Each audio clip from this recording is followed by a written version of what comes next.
Welcome back students, welcome to bright board academy. आज हम life processes का last topic excretion शुरू करने वाले हैं। यहाँ पे ये चैप्टर, इसके बाद आपका लाइफ प्रोसेसेस चैप्टर कंप्लीट हो जाएगा। तो ये काफ़ी इंपॉर्टेंट चैप्टर है और काफ़ी अच्छा मार्क्स स्कोरिंग चैप्टर है, तो इसको ध्यान से पढ़ना, अच्छे से पढ़िए। तो चलो फटाफट से इसका लास्ट टॉपिक शुरू करते हैं, ठीक है। तो देखो, एक्सक्रीशन क्या होता है। हमारी बॉडी में कुछ ना कुछ वेस्ट प्रोड्यूस हो रहे हैं। जैसे कि जब हमने गैसेस एक्सचेंज किया तो हमारी बॉडी में कार्बन डाइऑक्साइड प्रोड्यूस हुई थी, जिसे हमने किससे रिमूव किया, हमारे ब्लड में से रिमूव हो जाता है लंग्स के थ्रू, ठीक है। ऐसे ही प्लांट्स में भी होता है, ऑक्सीजन प्रोड्यूस होती है फोटोसिंथेसिस के बाद, जिसको रिमूव कर देते हैं प्लांट्स किससे, स्टोमेटा के थ्रू। ऐसे ही सिर्फ कार्बन डाइऑक्साइड एंड ऑक्सीजन ही नहीं, हमारी बॉडी में कुछ मेटाबॉलिक वेस्ट भी प्रोड्यूस हो रहे हैं जो कि काफी हार्मफुल होते हैं। अगर वो रिमूव ना हो तो हमारी बॉडी में उनके टॉक्सिक इफेक्ट्स आने लगते हैं। ये पर्टिकुलरली होते हैं नाइट्रोजनस वेस्ट, जैसे कि यूरिया एंड यूरिक एसिड।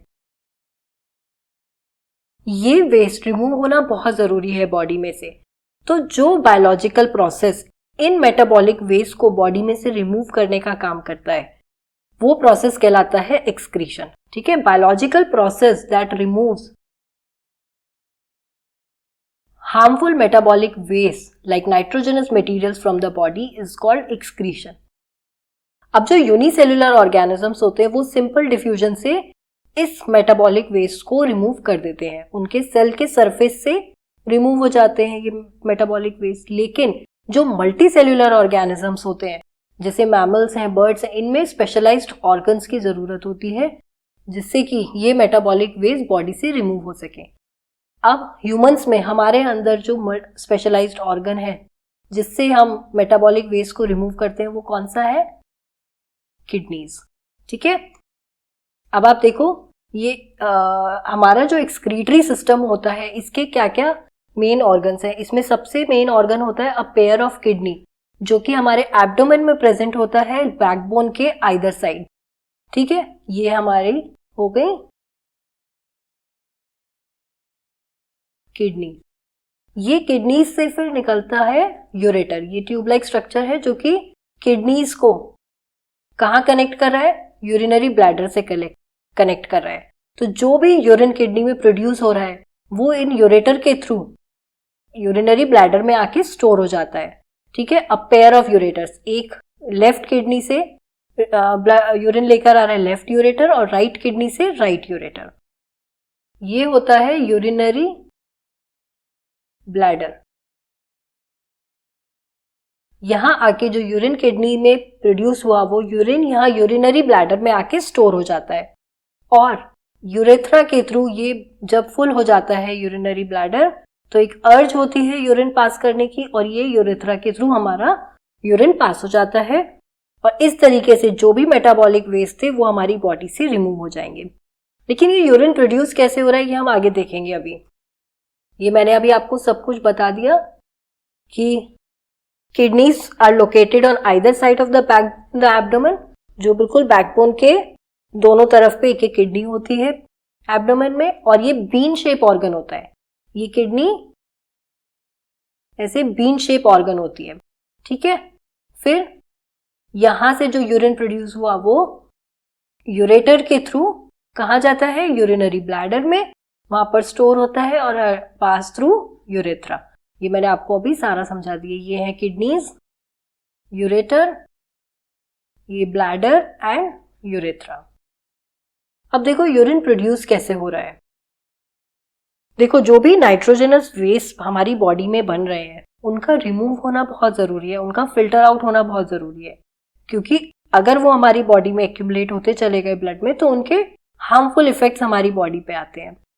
तो ये फिल्टर होना बहुत जरूरी होता है, और इसको फिल्टर करने के लिए हमारी किडनीज में एक बेसिक यूनिट होती है फिल्ट्रेशन की, जिसे हम बोलते हैं नेफ्रॉन, ठीक है। ये बेसिक फिल्ट्रेशन यूनिट होती है किडनी में, नेफ्रॉन। अब हम इसमें नेफ्रॉन का स्ट्रक्चर देखते हैं। हर किडनी में each kidney has approximately 1 to 1.3 million nephrons. मतलब हर किडनी में 1 to 1.3 मिलियन, मतलब आप सोचो 13 लाख नेफ्रॉन्स ऑलमोस्ट हर किडनी में होते हैं। ये नेफ्रॉन्स यहाँ पे सारा यूरिन प्रोड्यूस होता है और फिर ये आपका ब्लैडर में स्टोर होता है। तो देखो होता क्या है, इसका स्ट्रक्चर समझो नेफ्रॉन का। यहाँ पे एक कप शेप एंड होता है, ये पूरी एक कॉइल ट्यूब होती है। Nephron is a coil tube. इसमें एक ये कप शेप स्ट्रक्चर देख रहे हो आप, ये वाला कप शेप स्ट्रक्चर, ये इस टाइप से, ये जो कप शेप स्ट्रक्चर है ये कहलाता है बोमेन्स कैप्सूल। इसे बोलते हैं बोमेन्स कैप्सूल। यहां पर आप ऐसे देख रहे हो, ये आप देख पा रहे हो कि इसमें डायग्राम में ये आर्टरीज आ रही हैं और यहाँ पे एक ऐसे आर्टरीज का, ये कैपिलरीज का, आर्टरीज क्या है, यहाँ पे आर्टरीज डिवाइड होती गई, यहाँ पे कैपिलरीज का पूरा नेटवर्क होता है। यहाँ भी जैसे हमारे लंग्स में होता है, आर्टरी आई वहां डिवाइड होके कैपिलरीज बन जाती हैं।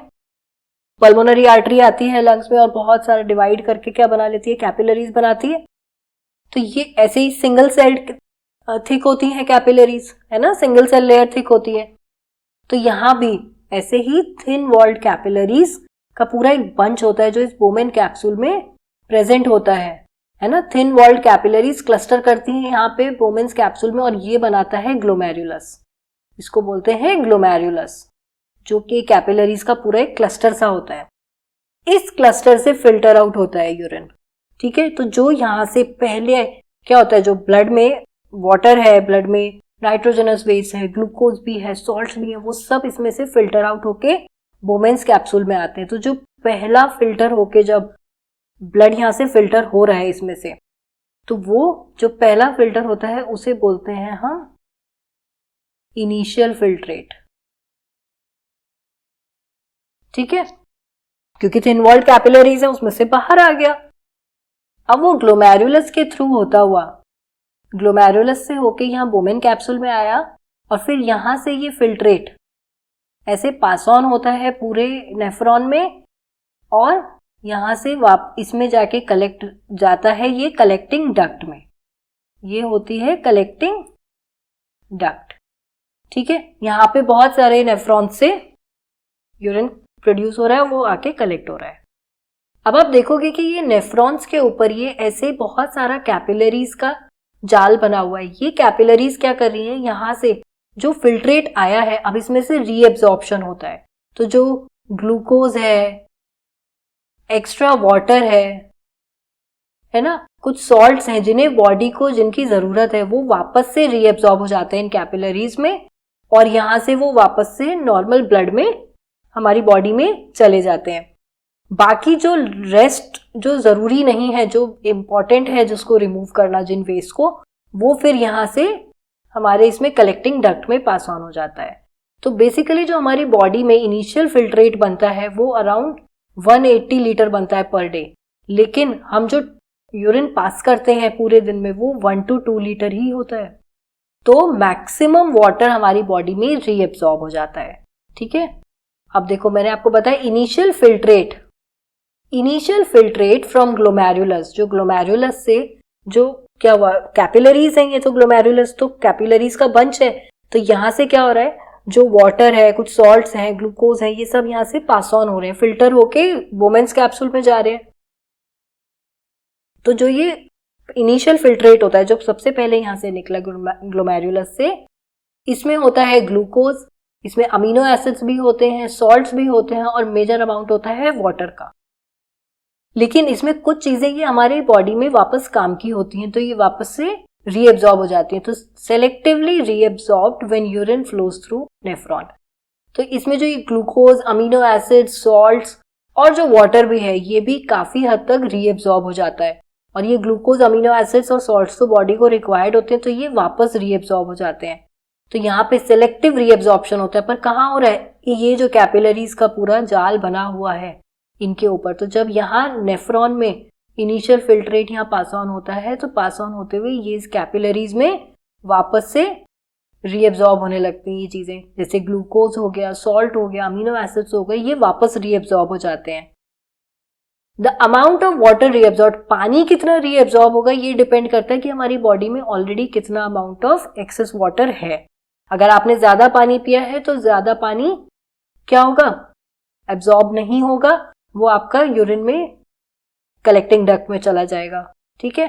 लेकिन अगर आपकी बॉडी में पानी की कमी है तो यहां से मैक्सिमम वाटर क्या होता है, रीअब्सॉर्ब हो जाता है।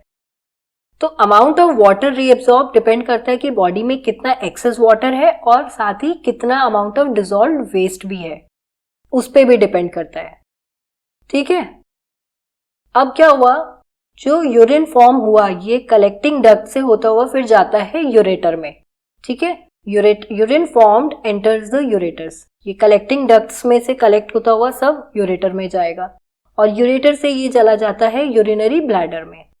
यूरिनरी ब्लैडर से में ये स्टोर रहता है और जब अर्ज होती है, जब वो फुल हो जाता है यूरिनरी ब्लैडर, तो हमें एक अर्ज होती है पास करने की and then it is pass through urethra. यहाँ पे ये यूरिन फॉर्मेशन कंप्लीट हो गया। अब जो यूरिनरी ब्लैडर होता है ये एक मस्कुलर ऑर्गन होता है और क्योंकि ये मस्कुलर है तो ये नर्वस कंट्रोल के अंडर में रहता है, इसीलिए हम यूरिन पास करने को कई बार कंट्रोल भी कर पाते हैं क्योंकि ये हमारे नर्वस कंट्रोल के अंडर में होता है, ठीक है। अब आता है हीमोडायलिसिस। कभी कभी क्या होता है, इन्फेक्शन हो गया या कोई इंजरी हो गई या रिस्ट्रिक्टेड ब्लड फ्लो है, किडनीज तक प्रॉपरली ब्लड फ्लो नहीं कर रहा है, तो ऐसे केसेस में किडनी फंक्शन नहीं कर पाती है प्रॉपरली। तो जब किडनी अच्छे से फंक्शन नहीं कर रही है तो क्या हो रहा है, मेटाबॉलिक वेस्ट जो है बॉडी से रिमूव ही नहीं हो पा रहा है। तो ऐसे में क्या होगा, अगर ये मेटाबॉलिक वेस्ट बॉडी से रिमूव नहीं हुआ तो पर्सन की डेथ भी हो सकती है क्योंकि इनके टॉक्सिक इफेक्ट्स आने लगते हैं इन मटेरियल्स के। इसलिए इन नाइट्रोजनस वेस्ट को रिमूव करने के लिए एक डिवाइस यूज किया जाता है, एक मशीन यूज की जाती है जिसे बोलते हैं आर्टिफिशियल किडनी। ये किडनी की तरह ही काम करती है और ब्लड में से नाइट्रोजनस वेस्ट रिमूव कर देती है।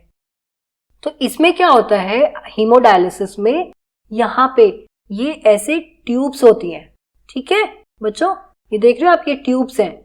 ये ट्यूब्स सेमी परमिएबल मेम्ब्रेन की बनी होती हैं और ये एक बड़े से ऐसे टैंक में, ये ऐसे टैंक में सस्पेंडेड होती हैं और इस टैंक में क्या होता है, एक डायलाइजिंग फ्लूइड होता है।